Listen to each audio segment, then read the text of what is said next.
યોજનાની જે રેલીની પણ રેલો કાઢ્યો તો 2024ની દિવાળીમાં મેં સહાય પેકેજ માટે સરકારને અલ્ટિમેટમ આપ્યું હતું.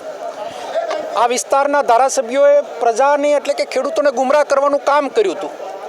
ત્યારે ફરી વખત એક અલ્ટિમેટમ સાથે જિલ્લાની અંદર જન આંદોલનની શરૂઆતનો પાયો સાવરકુંડલાથી નાખ્યો છે. હું મારો હક ખેડૂતોનો માગવા માટેની અપીલ કરવા માટે સરકારને 7 વાર વિનંતી કરીશ કે અમે અમારો હક માંગીએ છીએ. વીમા કંપનીઓ ચીટિંગ કરીને જતી રહી, સહાય નામે ડિક્લેરેશન થાય, પેકેજ અહીંયા સુધી પહોંચતું નથી તો અટવાણું ક્યાં એ ઉઘરાણી કરવાનું એક આંદોલન હતું.